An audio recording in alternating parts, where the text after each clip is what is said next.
is brought to you by Head Start Basketball. There's so many people in our profession that don't have peace about where they're at. They're constantly looking for their next job. They aren't able to put roots down. And that was me the 5 years in junior college. Like, they were good spots, but they weren't places we wanted to be long term. We have found a place that we love. And I don't want to leave just out of curiosity, because my family's thriving, our program's thriving. So I'm just very fortunate to be where I'm at. Ryan Glenney is in his 9th season with the Dallas Baptist University men's basketball team, and he serves as the team's associate head coach. During his 8 seasons with the Patriots, DBU has advanced to the NCAA Tournament 6 times, won 2 Lone Star Conference division titles, a pair of Heartland Conference regular season titles, and clinched the Heartland Conference Tournament championship in 2018, while posting a 107-75 overall record. In 2019, Glenney was named the Texas Association of Basketball Coaches Small College Assistant Coach of the Year. Before arriving at DBU, Glenney was the top assistant coach at North Platte Community College in North Platte, Nebraska, and also had coaching stints at Jacksonville College and Western Texas College. Glenney began his coaching career at Iowa State University, serving as a student assistant under current Creighton University coach Greg McDermott. After graduating from Iowa State, he joined the Dallas Baptist University staff as a graduate assistant coach. Hey, Hoopheads! Train smarter and win more this upcoming season with the #1 selling shooting machine in America, Dr. Dish. This month, grab a certified pre-owned machine for as low as $3,995.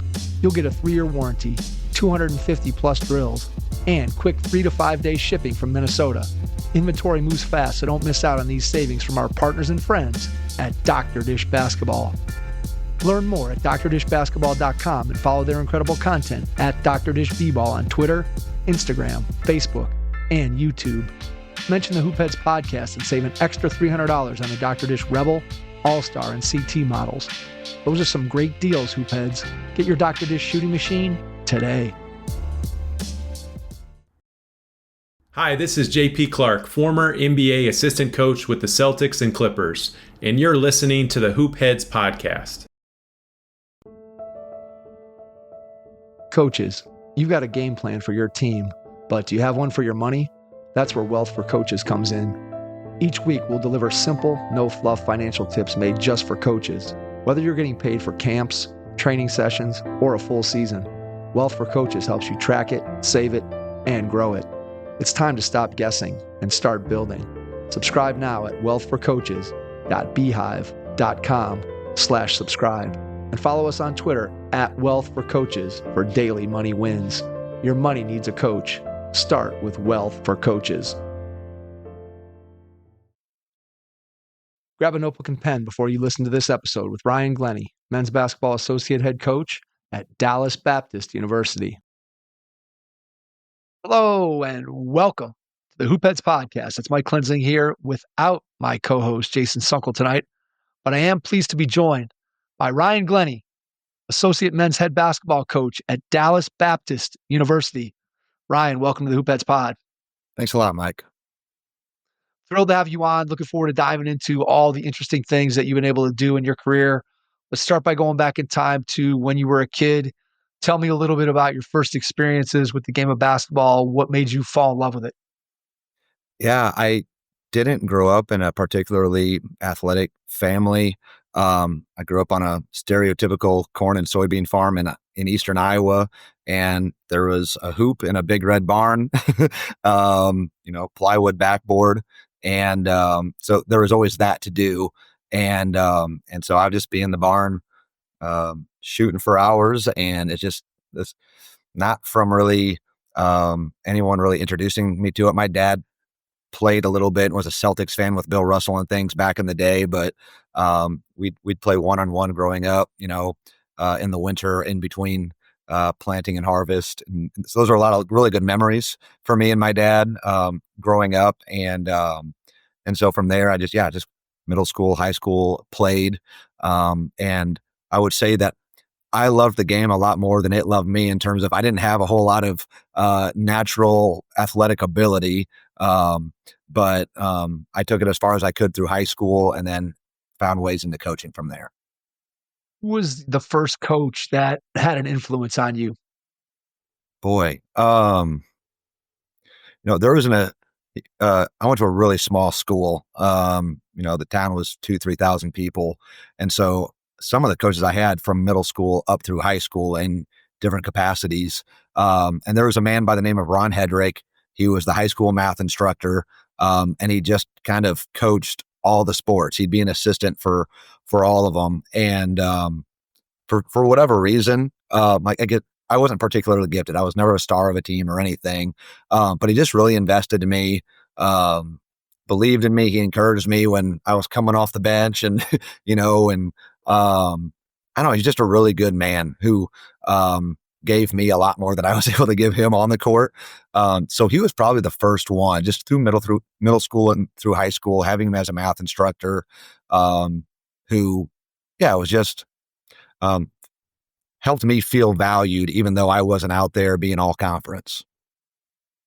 Going to a small school, did you play other sports besides basketball?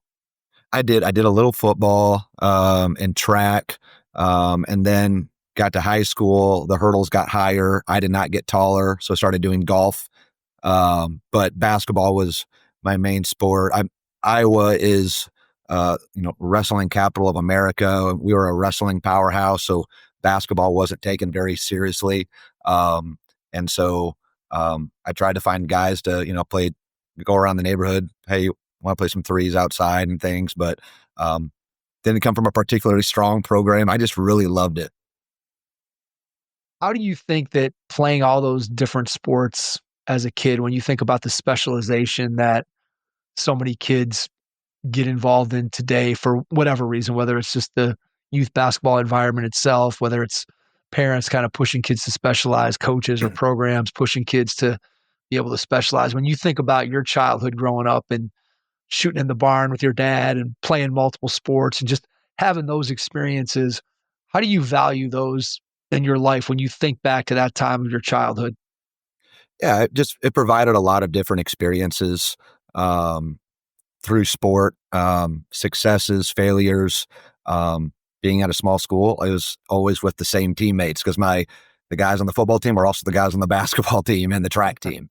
And so you're with a lot of the same people 365 days a year, through different sport. And there's benefits of specialization, but there's also absolutely benefits of doing other things. I think of guys that I've coached in college, like some of the better players I've had were all-state football players, or one of the guards I've had with the best footwork grew up in the Netherlands playing soccer, like that.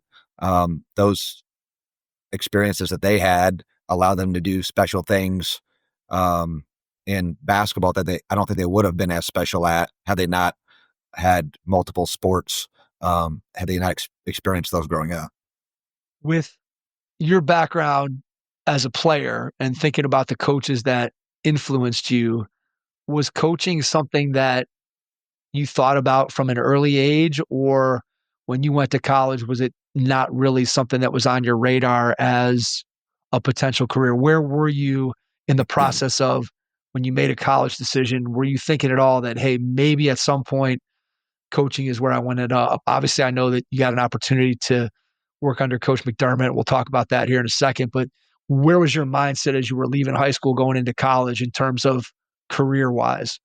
Yeah, it's remarkable. It should have been on my radar much earlier, given how much I love the game and how clearly obvious it was I wasn't going to be playing college basketball. But it didn't occur to me. Upon graduation, I went to a local community college for a year and a half, dabbled in education, journalism, different majors I tried. I finally landed on physical education, because I wanted to be around athletics and things.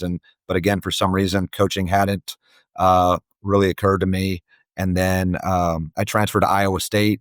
My dad was an Iowa State alum. I just grew up rooting for the Cyclones my whole life.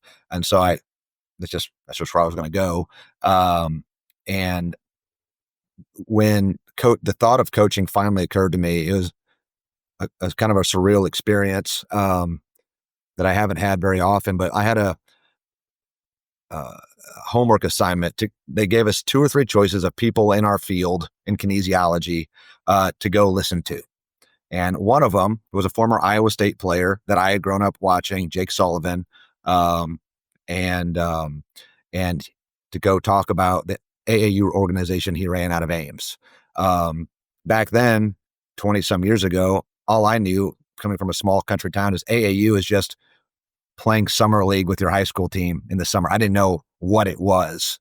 And so I listened to Jake talk, and he was telling me about this AAU program, All Iowa Attack, that he had started there in Ames, and they were getting a lot of the best players from Iowa, and they were traveling around the country playing in tournaments. And they were just getting started, and it was growing, and it was just really bizarre. Like it was just a moment where it's like, this is what I'm going to do. And I went up and I was like, can I help? Can I volunteer with the program? I remember calling my mom like with goosebumps on like walking home. It was so bizarre.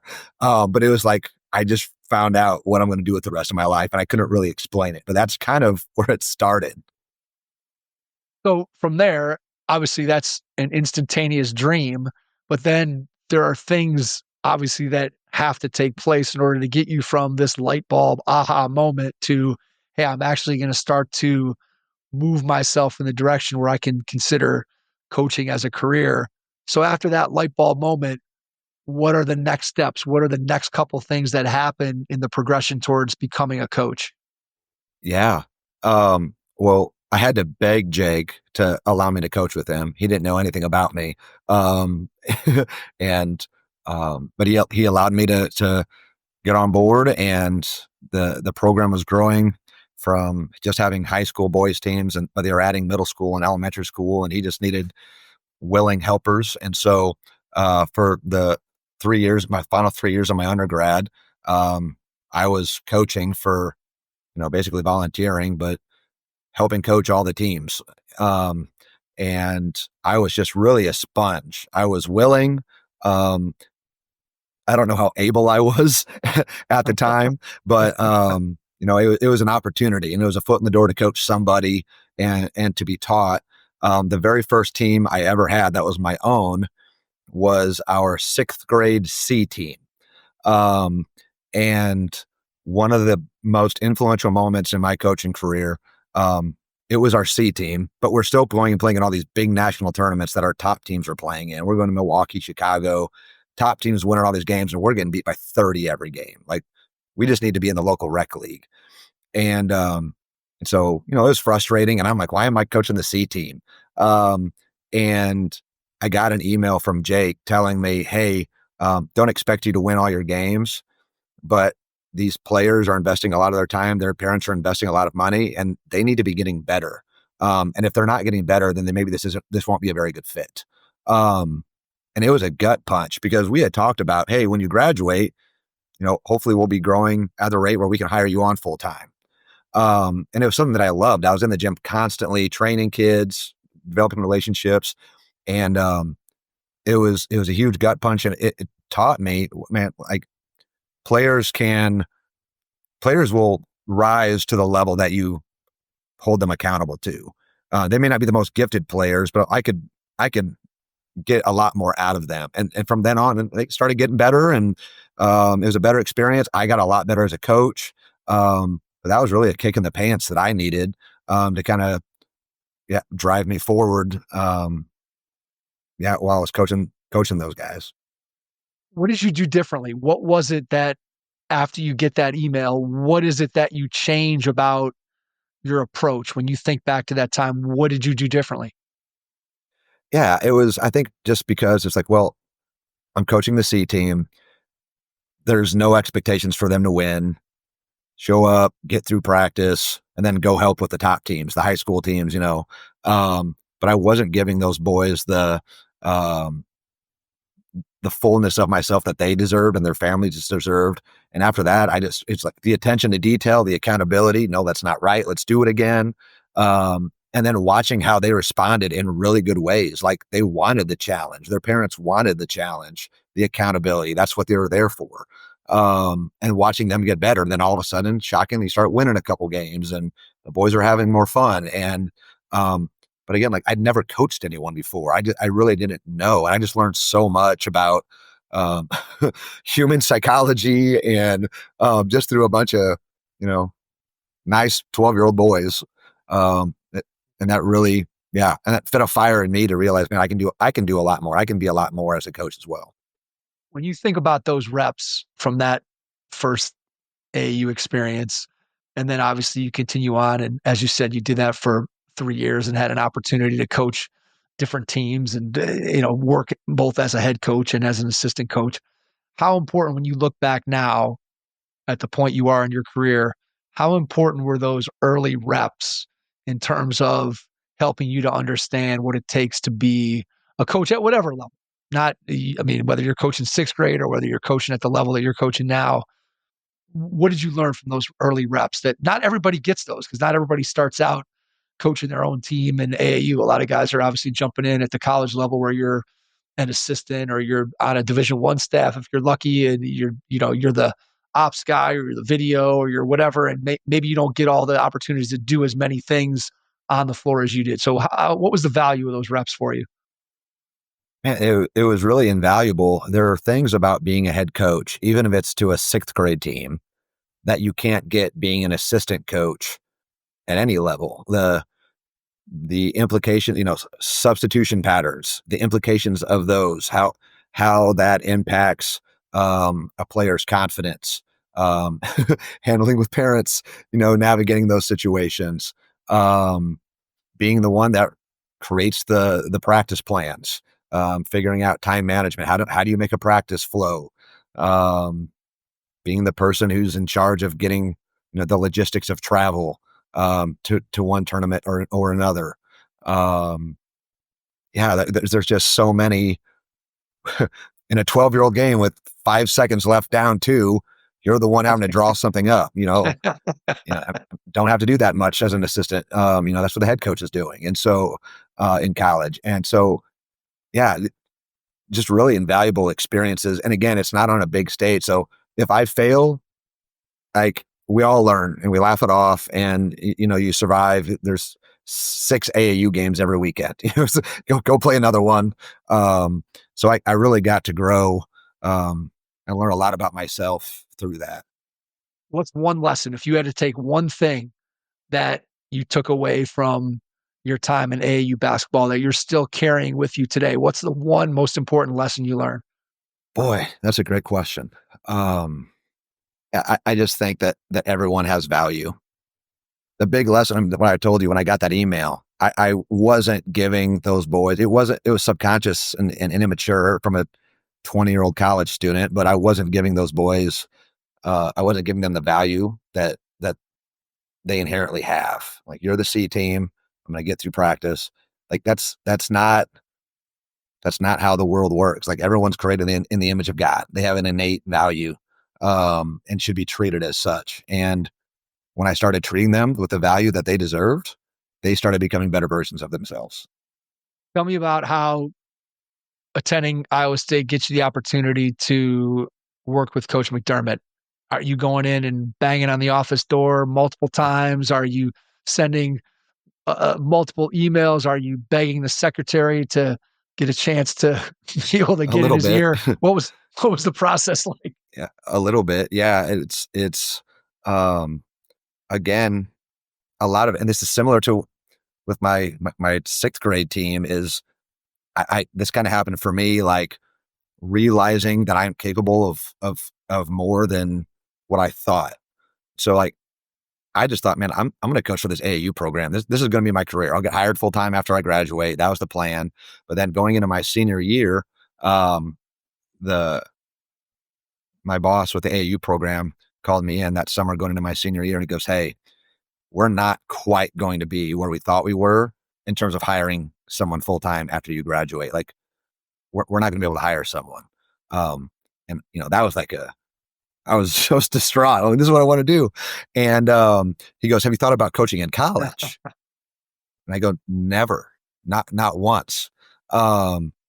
Because, I mean, as I've described, come from a very humble basketball background. And he goes, "You should really go on and see if you can get on as a manager at Iowa State." He had played for Eustachy a couple head coaches ago, but he was still involved and around. And so he goes, "Just go to the basketball office, mention that I sent you and just ask if you want to be a manager. Well, I did that, but that did not get me the job. I met with, and there are people that ended up being very influential for me. But Ron Smith, who was the director of operations, Jeff Rutter, who was the associate head coach at the time, he's at Western Michigan now. I kind of met with them, and they were like, "Hey, like, appreciate you having interest. We already have 10 managers. It's the Big 12. Everyone wants to be a manager." And they're like, I just don't think we're going to have a spot for you. But I managed to somehow get Coach Rutter's number, and that's where I started wearing him out. And I just said, look, like, I don't care about hanging out with your players on the weekends. I don't care about free gear. Like, if you want me to scrub the floor with a toothbrush every morning, I have 1 year to be a manager for you so that I can prove to you that you'll be a reference for me to be a GA, in a year from now. I'm burning the bridge. And so they let me on. And so that for 9 months, 10 months, I was a manager for the team, and it was a really incredible experience. And looking back now, it's remarkable to see the staff I was on. We were on the bottom half of the Big 12 that year. I think it was 2 years before Coach Mack left for Creighton. But guys that were on that staff now, T.J. Otzelberger, head coach at Iowa State, Danielle Robinson, head coach at North Texas, Eric Henderson, head coach at Drake, Eric Crawford's an assistant at Northern Iowa now, and then Brian Peterson, our point guard, who I'm still really good friends with, is the head coach at South Dakota State now.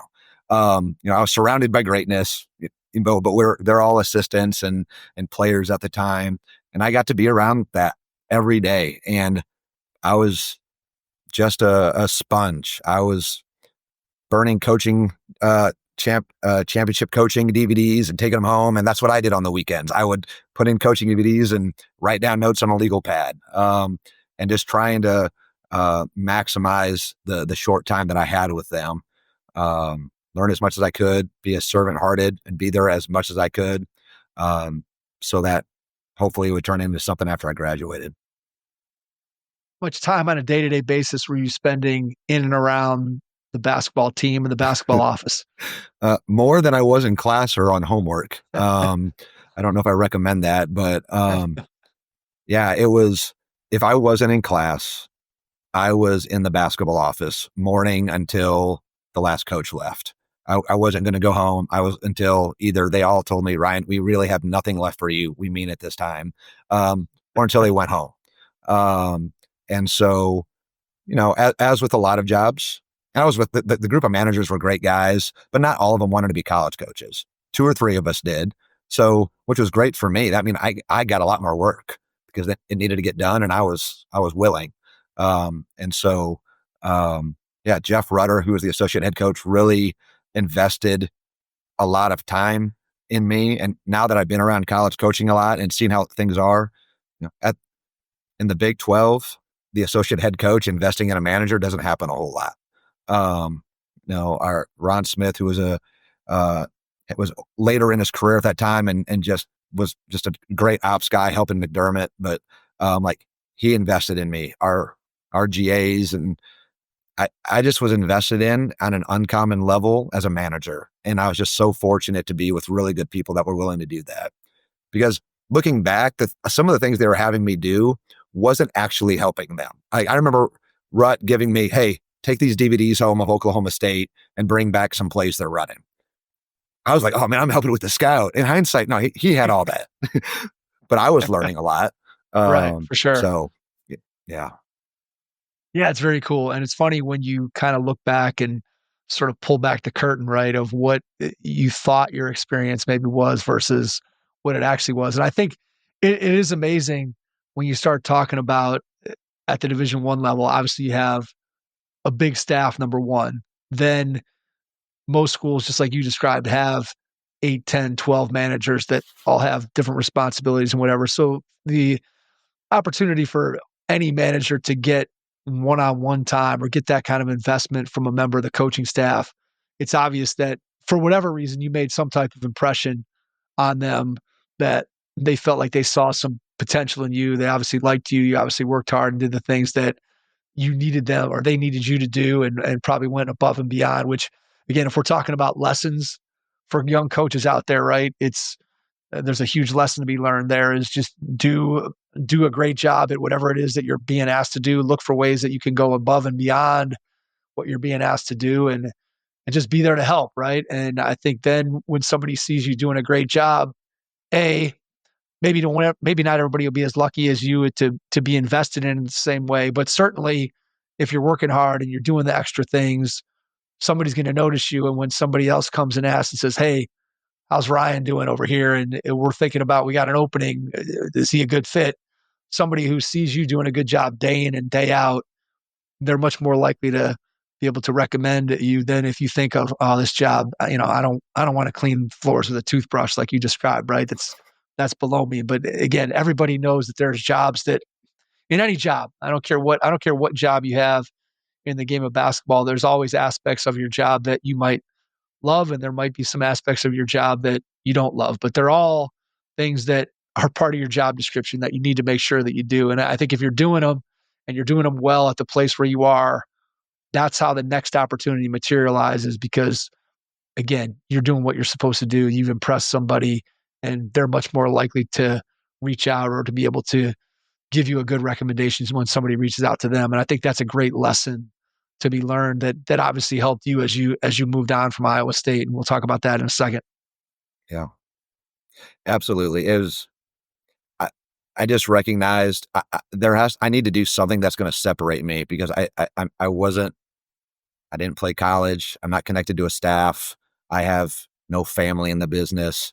But the one thing I could control, and stuff I learned from my dad and my grandpa, was you show up every day and you work hard. Like, I can control my effort.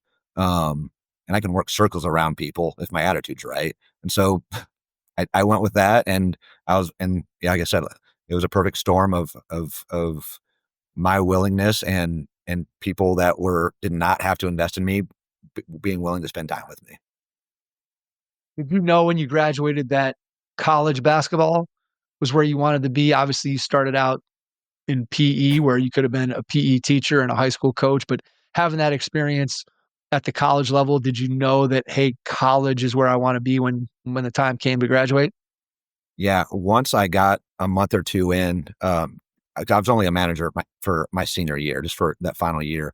Once I got a month or two in, it became very evident to me that this is what I want to do. And I was actually on pace. I was going to need one more additional semester. The next fall, I needed a student teach, which meant I was going to graduate in December. Well, no one's looking for a grad assistant in December. And so I went to my advisor, who her son was on that 6th grade team. And so she's seen me coach. And I told her, I said, "Hey, I'm going to be a college coach. I need to change my major to something I can graduate a semester early." And just basically, my major is not going to be a factor, but I'm going to graduate in the spring. And she goes, "Do you have any idea how hard it is to be a college coach?" She goes, "You're not changing your major," which reflects on what she thought of me as a coach for her son. There you go. Fair enough. And I said, "Okay, well, I'm going to go talk to another counselor." And I had one previous counselor, and she was, "Let's do it." She goes, because I was going to need I was going to need to find a different major that allowed me to graduate early. I needed several professors to give me independent studies. And she went to bat for me and got me all of those things so I could graduate in the spring. So I totally burnt the bridge, and was like, I'm going to be a college coach. So yeah, I absolutely, towards the beginning of my senior year, knew, like, this is what I want to pursue. Tell me about the job search. It takes one person to believe in you. Throughout that year, I would spend most nights. I got really good going to college athletics websites, and I could find the faculty directory really quick, and about 20 emails a night to head coaches, Division I and Division II. So by the end of the year, I'd emailed or sent a letter to every D1 or D2 head coach in the country. Would get a few, emails back. "Hey, send your resume," or, "Well, we don't need a GA," or, "We'll be looking for a GA later in the spring," follow up, but nothing serious. But the one that did kind of have some interest was Dallas Baptist back in 2009. Coach Flickner, who I work for now, there's only one Division II program in Iowa, Upper Iowa, where Coach Casper Bauer is at now. But I didn't grow up around it. I didn't know D2 basketball. I wasn't familiar with it. But it was someone that was responding to my emails, and it was really neat because he said his email, and this DBU is a very unique place. But he said, "Are you a Christian? And if you are, what's your story?" He didn't ask me any basketball things. Well, I am, and that's a big part of my life. And so we emailed back and forth a little bit about that. And I found out, I was a Big 12 manager. Well, he'd been a manager for Roy Williams at Kansas. So we kind of had the Big 12 manager thing going. So I just continued to stay in contact with him, just random emails, just trying to keep him warm just in case. And he had started the program. The program's only existed for 20 years. He started it from scratch. So this was maybe year 3 or 4 of the program. And they had made, for the first time, they made the NCAA regional, and they were going to be playing in Missouri. So I asked him, "Hey, if I drove down to Missouri, could I just get 5 minutes after the game to shake your hand?" Because again, it's like, I've got to figure out some way to separate myself from whoever else he's talking to. I got nothing else going. So he did. Thankfully, they won the first round game. So first NCAA tournament win in school history. He's in a great mood. I shake his hand. I've got my suit on. We talked for 5 minutes. Hey, good luck the next game. I drive back to Iowa.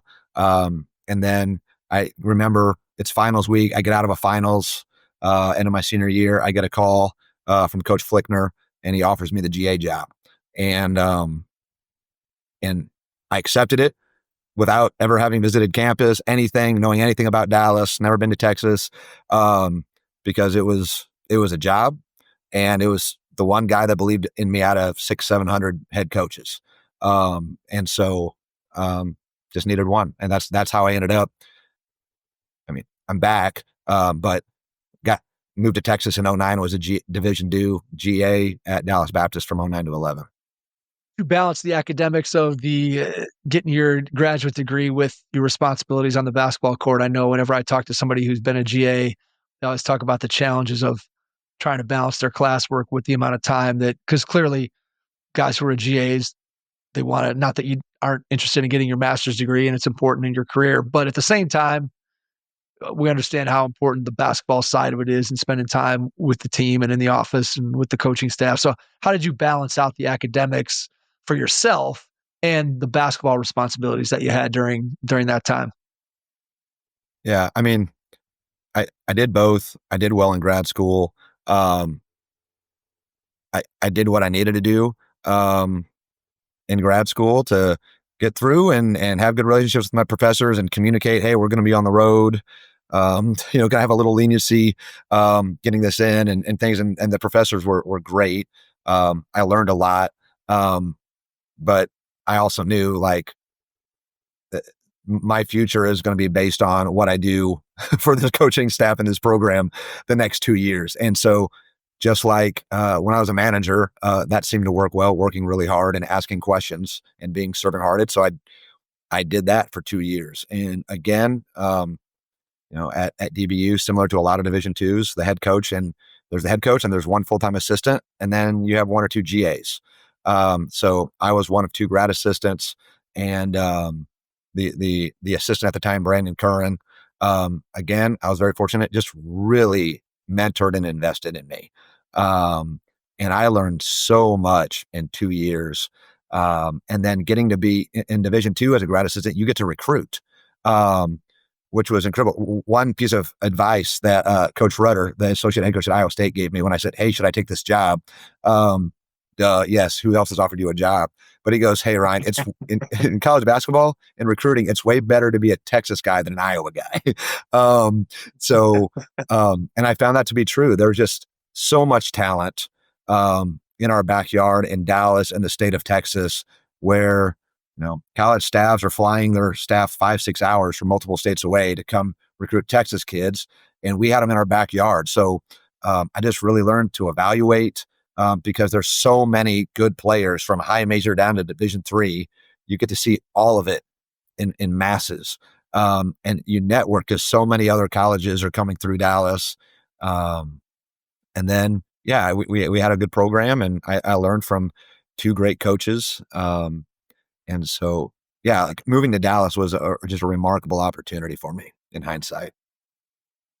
How long did it take you to get a feel for the type of player, the level of player that you guys could recruit that would fit at Dallas Baptist? I'm almost kind of amazed that, I mean, clearly you can walk into a gym and you can be like, okay, that kid can play, that kid, not so much. But trying to figure out what kid fits with what level. How long did it take you to kind of get a grasp on, well, this kid is maybe too good. He's clearly a Division I kid. Maybe this kid isn't a Division II. Maybe he's Division III. How long did it take you to get a feel for that? Yeah, I think the summer in between my first and second year, because going in the first year, a lot of the summer recruiting was done. I didn't really get to take part in it much, and I went to some fall leagues and things. But I remember coming back the first time. They sent me to a local event with some high schools, and I came back and said, "Hey, Coach Kern, I found a big. I think we should really recruit." And I told him who it was. He goes, "Yeah, he's got high major offers. Congrats. You can identify high major talent. Find someone that can play for us." But that next summer, I was just on the road constantly. Everywhere Brandon Curran went, I was a shadow. And I thought he was a really good talent evaluator. And I'd ask him questions. He expressed to me the importance of not only being able to identify who can play for Dallas Baptist and help us win, but how important it was to be able to also identify um, talent at levels that higher and lower than you. And so he would kind of quiz me. What do you think about this?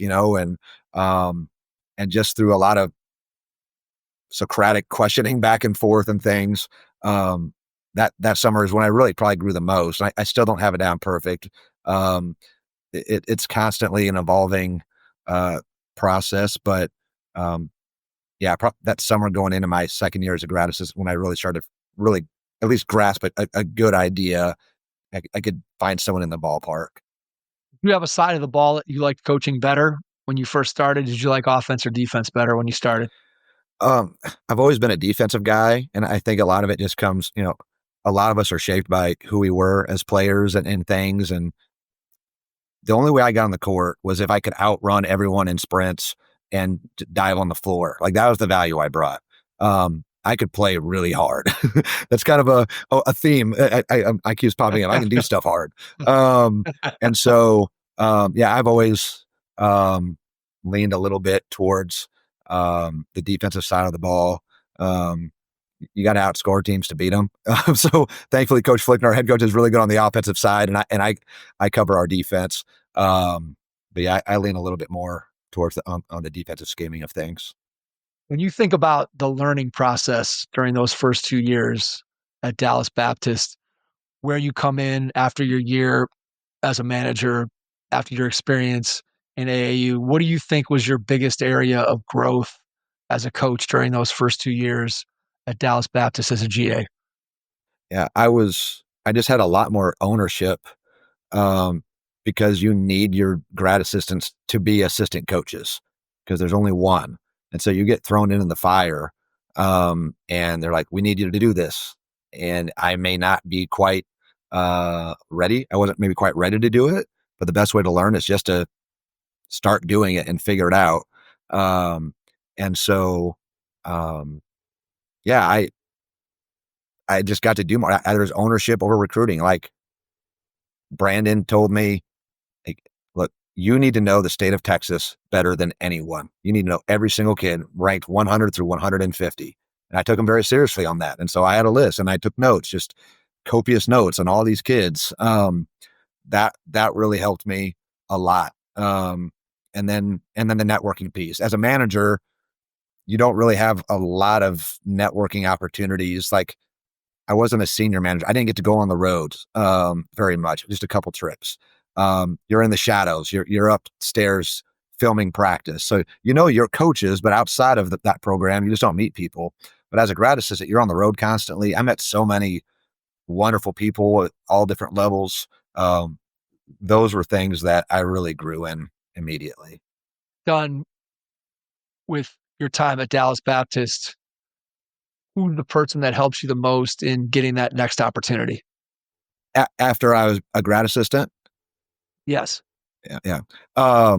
Yeah, it was definitely, I mean, it was Brandon Curran. Coach Flickner, our head coach, did to an extent, but again, Brandon and I at that point were kind of joined at the hip. And he was, I guess, as the assistant, he was the one on the phone with people all the time, recruiting and things, talking to people. So he was constantly putting words in. Hey, do you need a grad assist or do you need an assistant coach? And he was directly, he knew the head coach at Western Texas and put in a really good word for me. And that's, again, I interviewed and was fortunate enough to get offered the job. And that's how I ended up with my first full-time assistant job coaching junior college in West Texas. What'd you do with all your money? All my money, boy, nothing, because I didn't have any. I went from having nothing to just slightly more than nothing. My the GA job was $3,000 and tuition, which I was very grateful for. This job, I quadrupled my pay. I got 12,000 and a dorm room.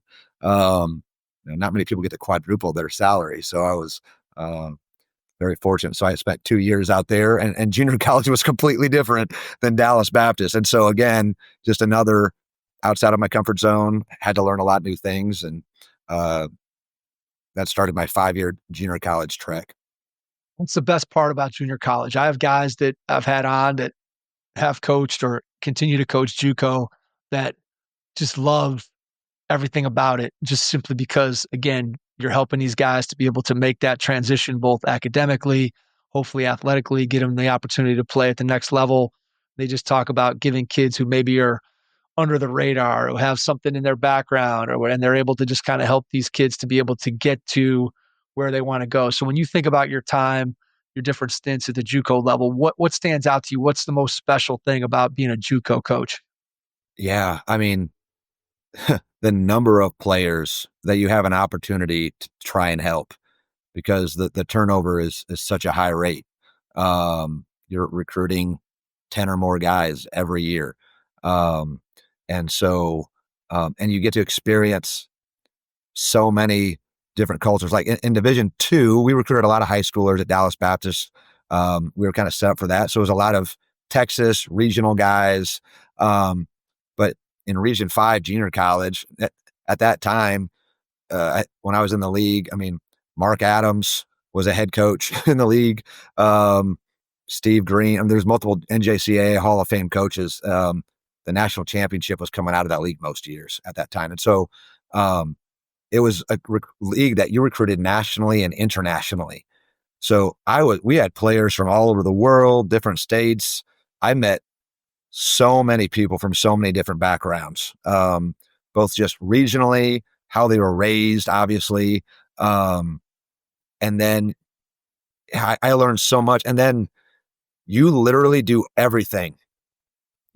I wasn't just the assistant coach. I was unofficially financial aid, registrar, study hall liaison. It's, I was an intramural director for a year. I was an assistant housing director for a year.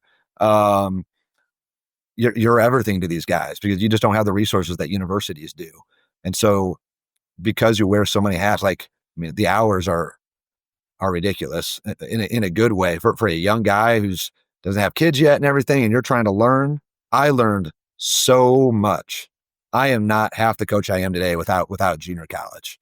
And then again, just from a networking piece as a young coach, you're meeting coaches because, on the recruiting side, like high school coaches, AAU coaches, because you're recruiting around the entire world.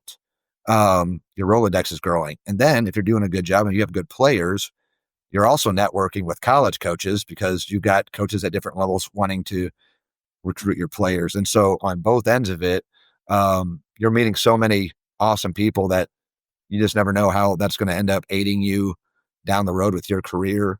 There's just a lot of really special memories I have from junior college and experiences that I had. What do you think are the most important characteristics of a successful assistant coach? You've obviously worked for a number of different head coaches. You've seen lots of assistant coaches that you've worked beside. What makes a great assistant coach? I think first and foremost is humility to just to be really servant hearted. How can I make the head coach look good? How can I make our program look good? How can I make our players better? Like, it's not about you. It should never be about you. And if you couple humility with an incredible work ethic and a growth mindset to constantly be learning, and the ability to think critically, solve problems, be a problem solver.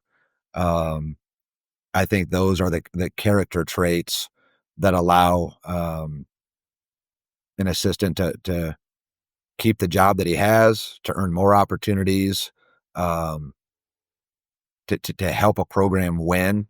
But as soon as you start making it about yourself, not being willing to put in the time that it deserves, it's not, you're not going to impact winning and the culture the way that you positively could be. Yeah, it makes a lot of sense. I think that when you start talking about a loyalty to your head coach and to your program and doing whatever it takes, kind of goes back to the original lesson that you learned, right? Back when you're a manager, that you do a great job in the spot that you're in, you do what you're asked to do, but then you go above and beyond to be able to help your coach and your program get to where they want to go. Then that's when you're really, I think, having success. So let's talk a little bit about the transition from JUCO back to Dallas Baptist. So you have 3 stops along the way, junior college. You talked about the value in those experiences and just how getting a chance to be able to have your hands in so many aspects of a program that not everybody gets an opportunity to do. It's always interesting to me, Ryan, to talk to guys that start out at different levels. So you have somebody who starts at a lower level, and frequently they give me the same sort of idea as an answer that you gave, where I got to do so many different things that it helped me to grow as a coach. And then there's other guys where maybe they're fortunate enough to start at the Division I level, where you have such a big staff and maybe you're much more specialized in what you can do. And you kind of almost have to learn by osmosis and watching and taking notes, as opposed to actually getting your hands in and doing, just because there's so many people on the staff. So tell me about the opportunity to go back to Dallas Baptist. Obviously, you had been there before. What made that opportunity enticing? What was it about the university, the environment, obviously your relationship there?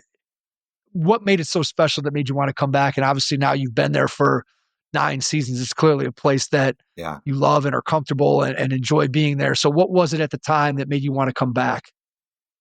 Yeah, man, there's so many things. It's one, and I touched on it. One person believed in me after being a manager, and it was Blake Flickner at Dallas Baptist. Um, it was a dream job for me to eventually try and work my way back to. Um, the assistant that left, I'm the second. I'm the only. He's only had 2 assistants in 20 years. The job doesn't open up very often. Um, and so when it did open, I talked to my wife, and we'd actually really started enjoying Nebraska, the community college and the community we were in. But we met in grad school at DBU. She's a DBU grad. She's from Texas. She's got family in the area. We had just had our first child, our daughter Harper, who's a 4th grader now, but being able to get to a place where maybe there's some family support, starting a family. But that DBU was so special to me. The mission of the university as a Christian university very much met my wife and I's values at a place where we could be who we are, and it's expected out of us. She's like, "Hey, talk with the players about Jesus." I'm like, "Oh, I can do that." And it's where it's a little different at a state school. It's not as encouraged, obviously, and so it really fit who we are. And yeah, so all of those things. On my interview, I told Coach Flickner, I said, "Hey, because I wasn't as close with him as I was with the assistant, so it wasn't a done deal automatically that he was just going to bring me back. I had to go up against some, I'm sure, other really good candidates and do the full formal interview process. But I just told him, I said, "Hey, if I get an opportunity to come here, we're going to be here for a while." And he goes, I don't want to hold you back. If you get opportunities to do something else, I said, no, I don't think you understand how special this place is to Amanda and I. And in hindsight, hopefully he realizes what I meant now. We're going on year 10. Yep. So it's just and there's some things that have really shaped how I view pursuing jobs in my career. One of them was when Brad Stevens was at Butler, on that crazy run for several years. I saw in an interview, Power Fives were calling and offering him. He just kept staying at Butler. And he said, well, the grass might be greener on the other side, but I know it's green here.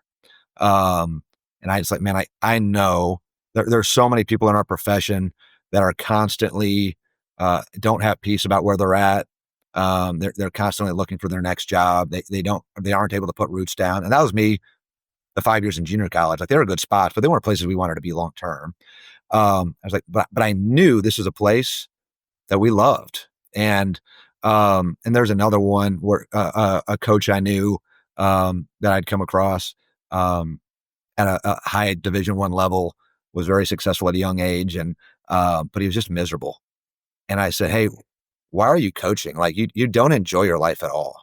And he goes, I've done too many things for too many people, to be one of the youngest high major coaches in the country, to give it all up. I was like, man, like, I don't know if I want that for me, to say, well, I'm at this level, but life is not filled with joy. Like, that doesn't sound appealing. And so we have found a place that we love. And I don't want to leave just out of curiosity, because my family's thriving, our program's thriving. Coach Flickner and I balance each other out so well. I mean, I can't ask for a better boss. So I'm just very fortunate to be where I'm at.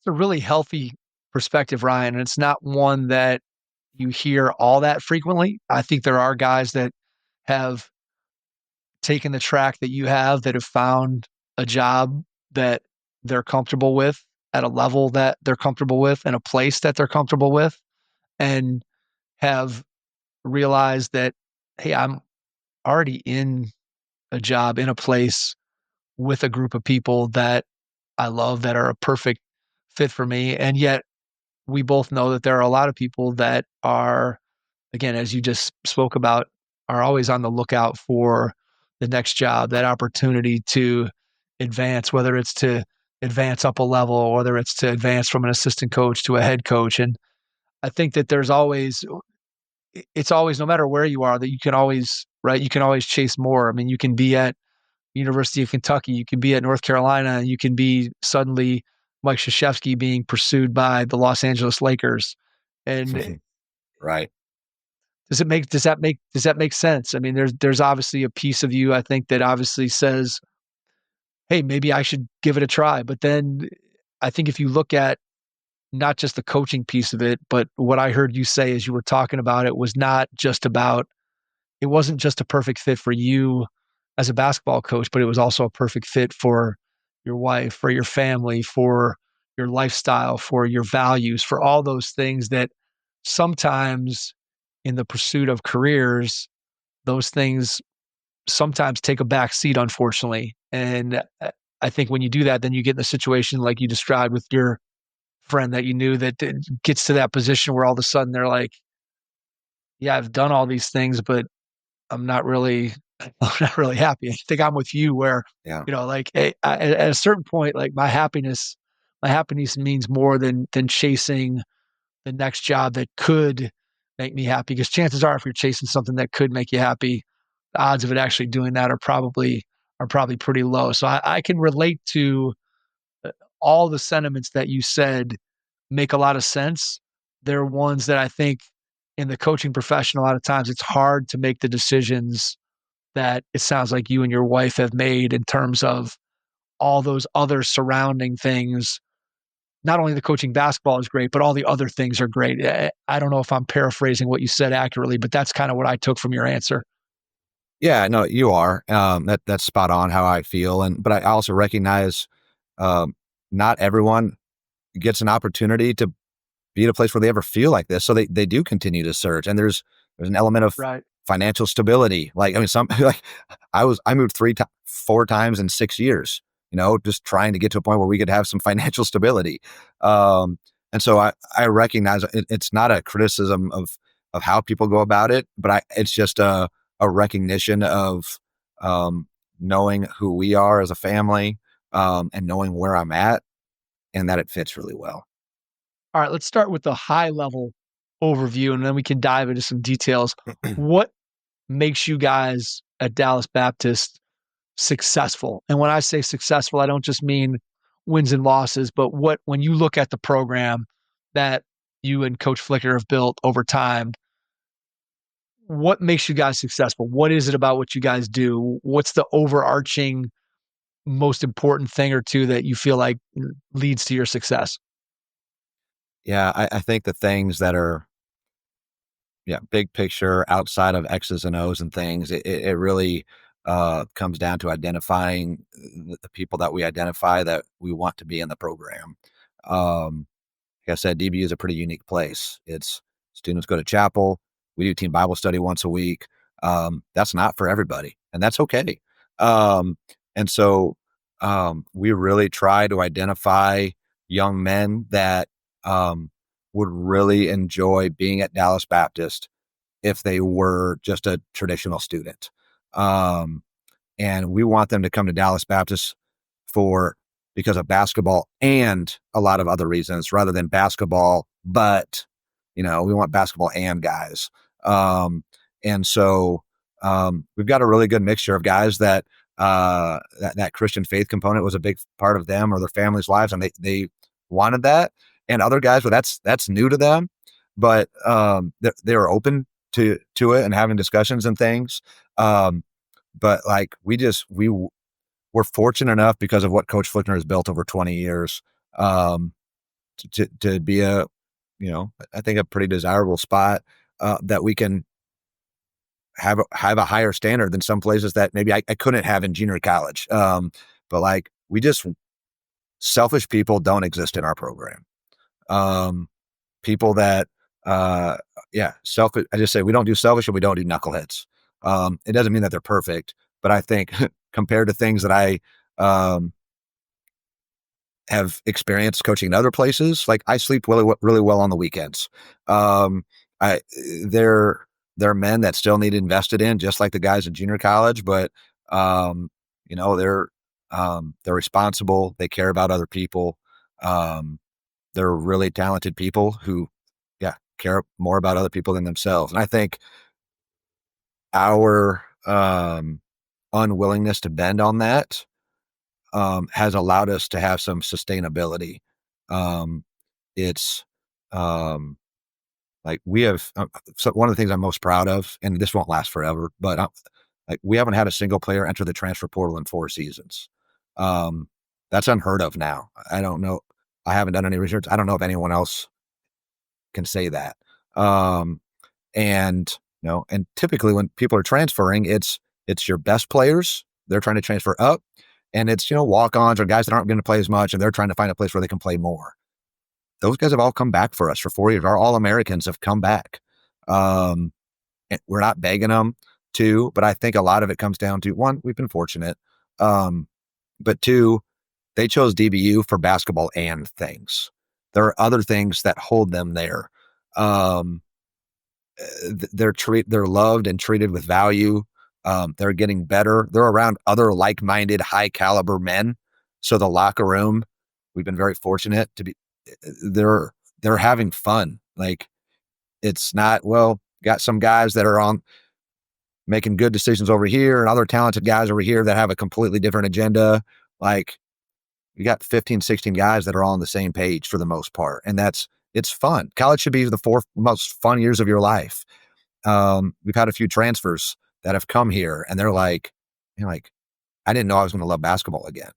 And so those are the overarching things that I think have allowed us to have a level of sustained success because of the people. All right. So how do you vet when you say basketball and obviously the basketball piece, there's a level of skill and talent that a player has to be able to have in order to play at your level. How do you vet the and part of that during the recruiting process? What are some things that you're looking for? Who are you talking to? What kind of questions are you asking to be able to determine whether or not that kid's going to be a good fit in your environment? Because obviously, with the Christianity piece, adds something that's not a part of every single program. And then obviously, there are certain intangibles that you guys look for that you want for guys that are going to be a part of your program. So, how do you vet that during the recruiting process?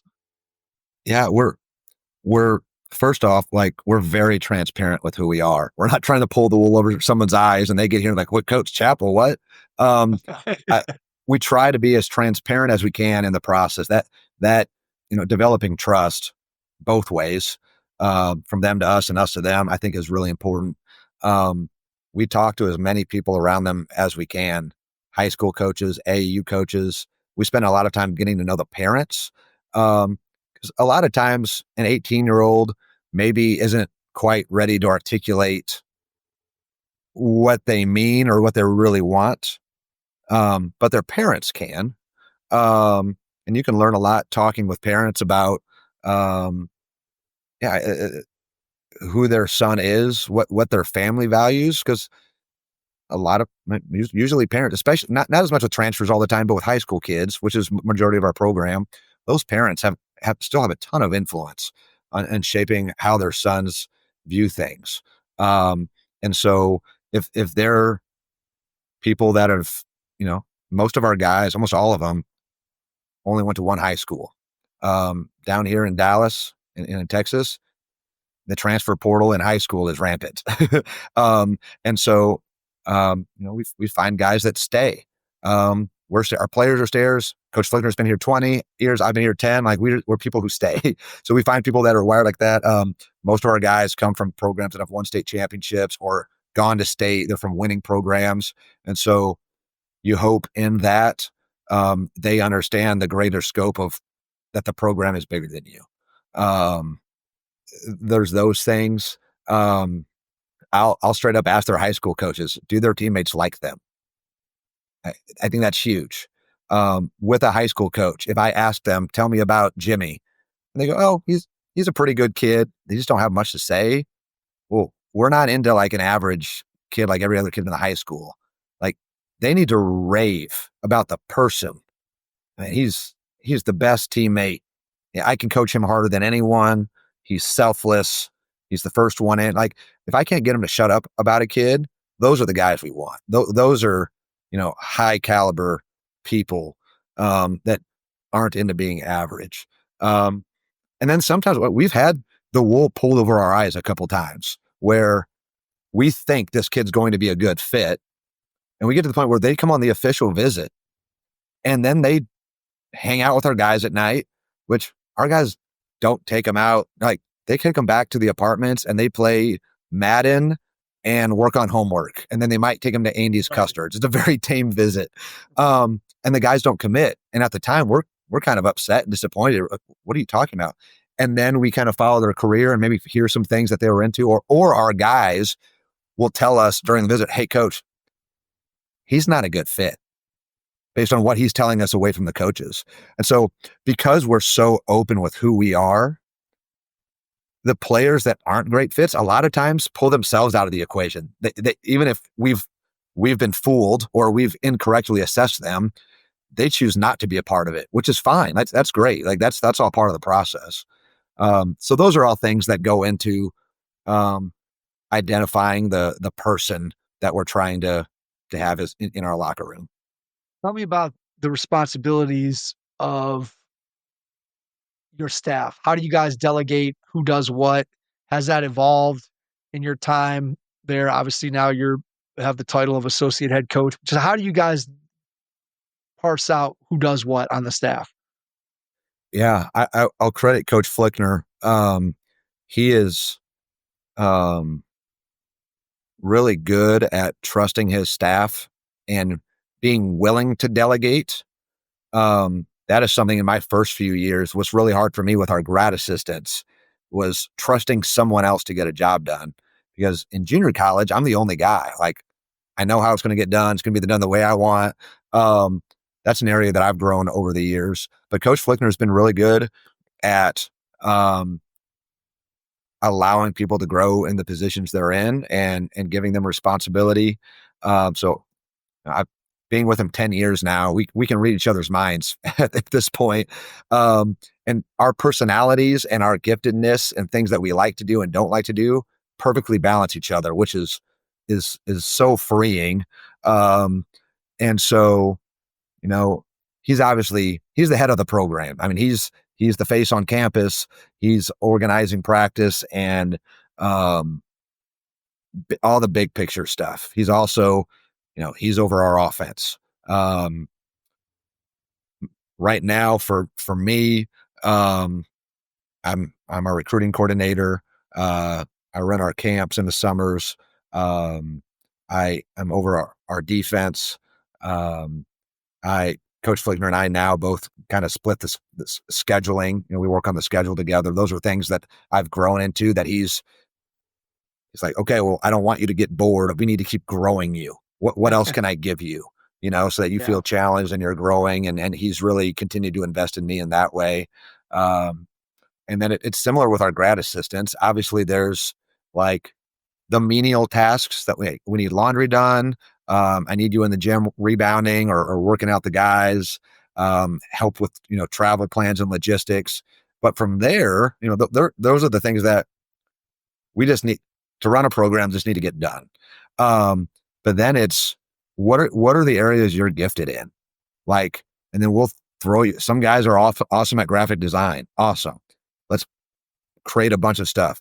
Some guys absolutely know they want to be college coaches. Man, take me recruiting with you everywhere. Like when you're watching film, I want to watch film.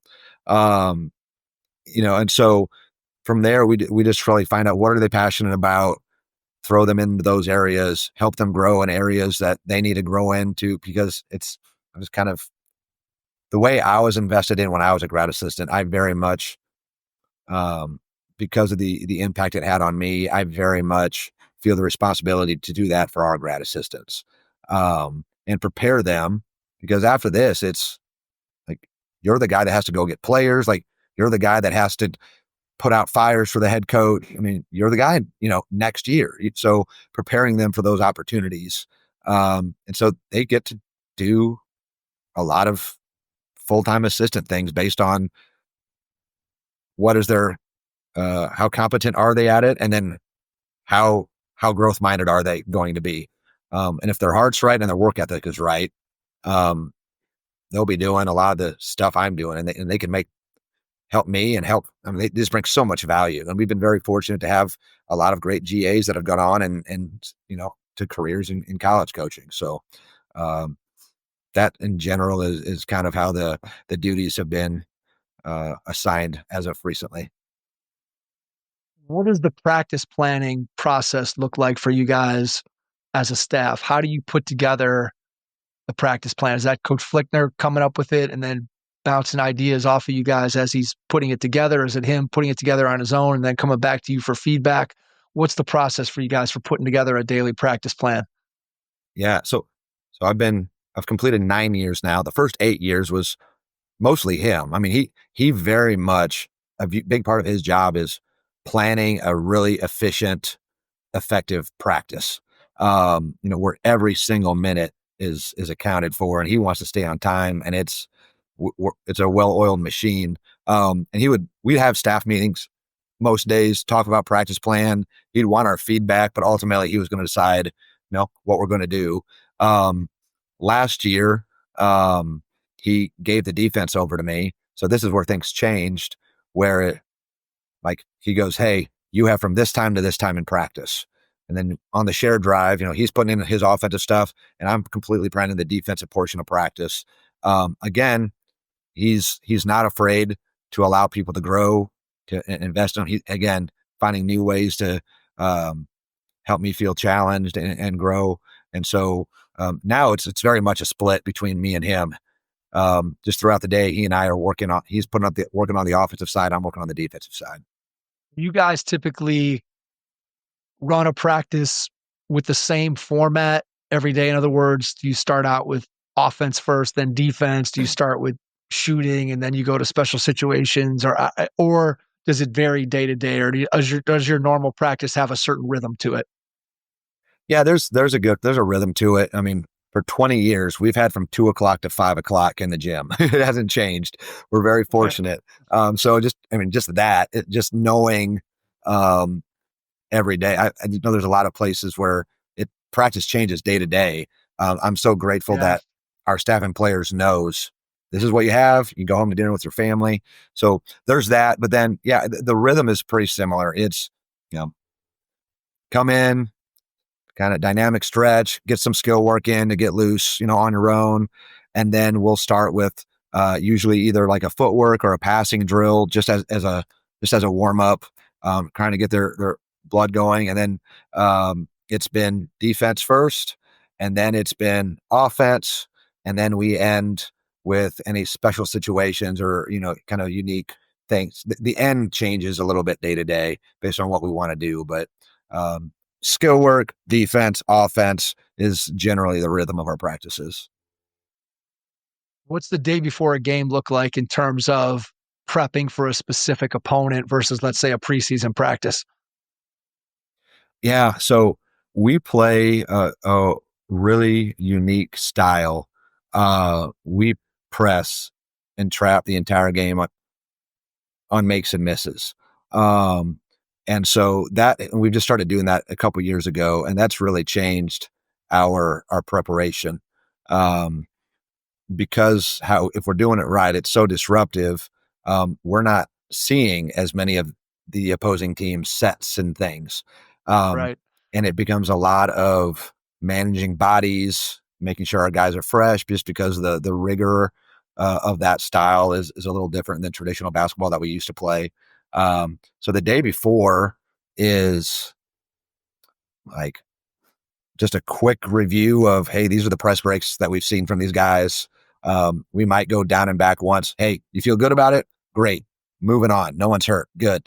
2 or 3 common actions, that the other team, we feel like we might see, but we're not. I mean, we used to cover everything before we went back playing a more traditional style. And then we just get to focus on us a lot more. Just defensive principles. We'll go through some shell drill, just make sure the biggest thing as we're going through the season day before a game is just making sure we're sharp, bodies feel good, our motors are revving. But it's this style of play, we focus more on us than any other style of play we've coached and anywhere I've been, which is nice. It simplifies the scout a little bit. I wouldn't say it's simple, but it simplifies it.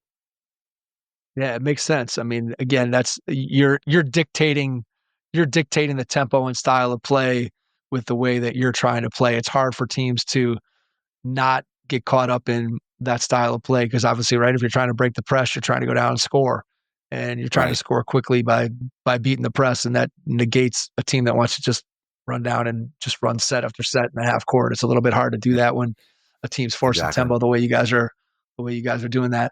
How much film do you guys share with your players on whether it's prep for an opponent or in a given week? How much film are you having your players watch with you, whether it's team or you're sitting down with position groups or individuals, however you guys do it? How much film are your guys watching in a given week? Yeah, I guess, every day before we do 15 to 30 minutes of film every single day before we step on the court for practice. A lot of it is us from the day before in practice, or like the game the day before. What can we learn about us and fix leading up to a game? Generally 2 days. Depends. Thursday games, it's usually Tuesday, and Saturday is Friday. So 2 days or 1 day before a game, based on how the schedule works. We're watching personnel of the opposing team. Personnel for how our style of play is really important. Just knowing player tendencies, because it's not much about the plays. It's going to be more about the players. And so we dig in pretty deep and detailed with personnel, and then we'll watch it, and then I'll show them a little bit of, hey, here's the press breaks that we've seen. And again, just a couple common actions, but film is huge for us. It is a daily occurrence. It's a great, again, as we go through the season, maintaining our guys' bodies becomes so much more important than it ever had playing different styles. But we can really teach from film.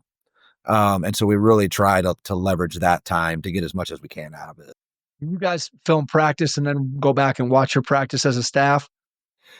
Yeah, especially in the fall. Like before we start full on practice, um, that's we play a lot in the fall, trying to figure out what do we have, let the guys kind of figure out our pressing system on the fly a little bit.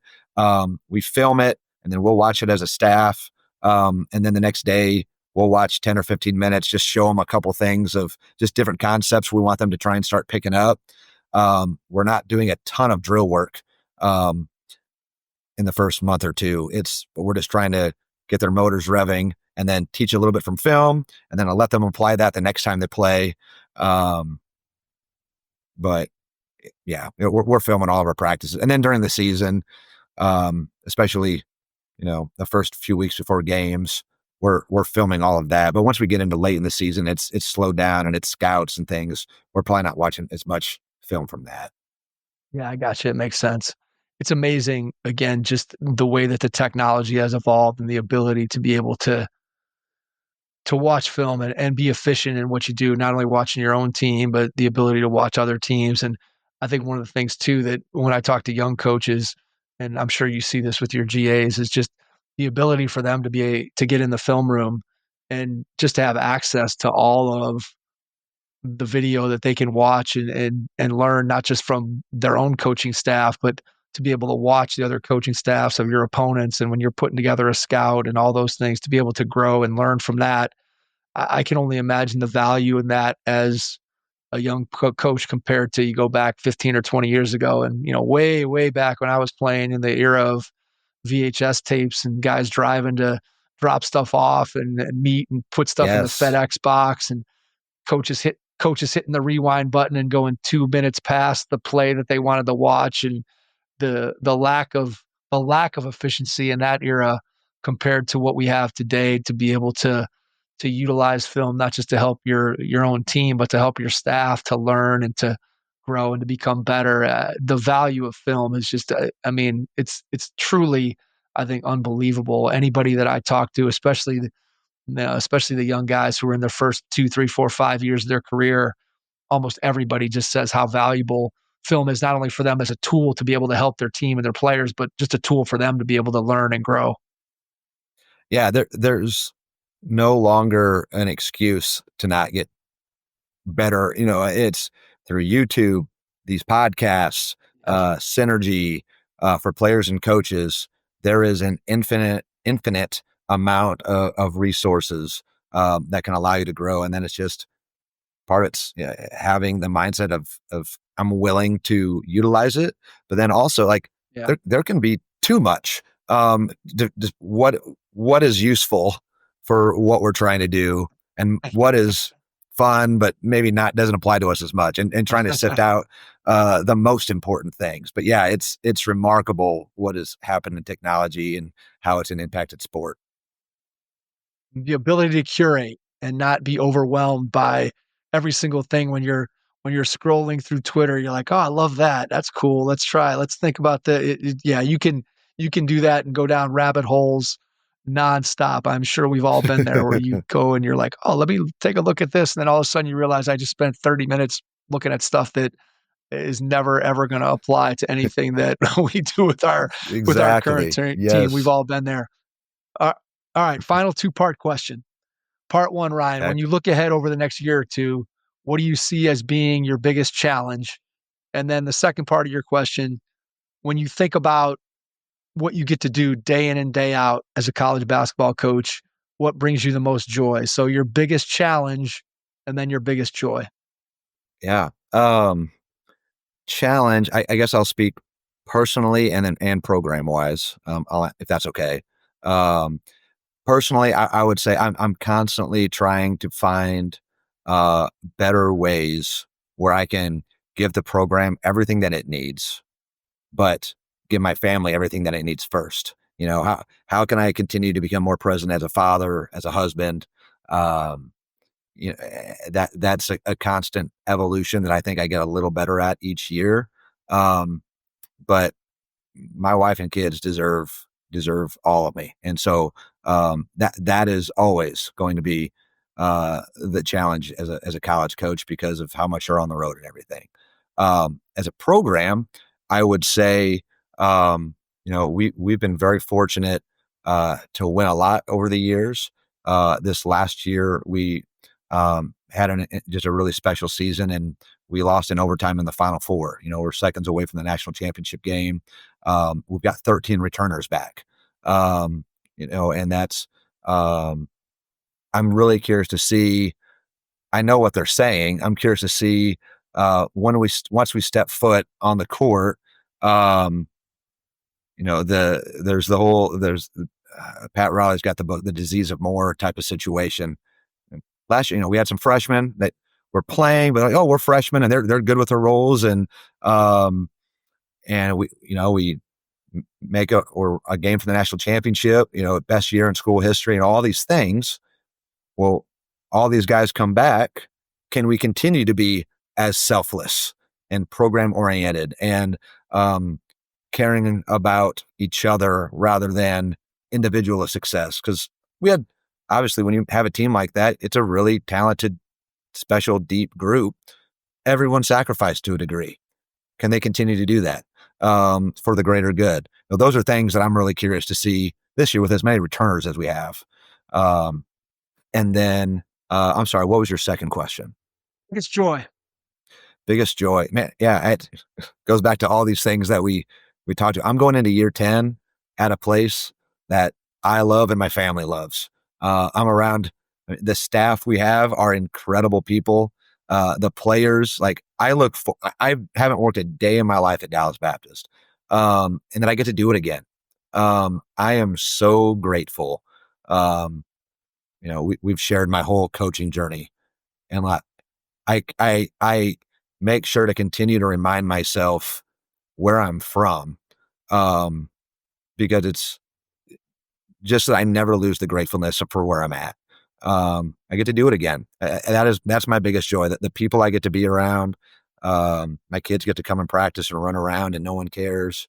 I'm the luckiest guy in the world. I'm just very thankful. Well said. Before we get out, I want to give you a chance to share how people can get in touch with you, find out more about your program. So share email, social media, website, whatever you feel comfortable with. And then after you do that, I will jump back in and wrap things up. Yeah, would love to be a resource and connect with anyone that has questions or just any curiosity. My email is ryan@dbu.edu. My X Twitter handle is @Coach Glenney. If you want to DM me or follow me, @DBU Basketball is our Twitter for the program, dbupatriots.com. But email is probably the best way to get a hold of me. And I would love to, respond and connect with anyone that has questions. Ryan, cannot thank you enough for taking the time out of your schedule tonight to join us. Really appreciate it. And to everyone out there, thanks for listening. And we will catch you on our next episode. Thanks. Your first impression is everything when applying for a new coaching job. A professional coaching portfolio is the tool that highlights your coaching achievements and philosophies, and most of all, helps separate you and your abilities from the other applicants. The Coaching Portfolio Guide is an instructional, membership-based website that helps you develop a personalized portfolio. Each section of the Portfolio Guide provides detailed instructions on how to organize your portfolio in a professional manner. The guide also provides sample documents for each section of your portfolio that you can copy, modify, and add to your personal portfolio. As a Hoopheads Pod listener, you can get your Coaching Portfolio Guide for just $25. Visit coachingportfolioguide.com/hoopheads to learn more. Thanks for listening to the Hoopheads podcast, presented by Head Start Basketball.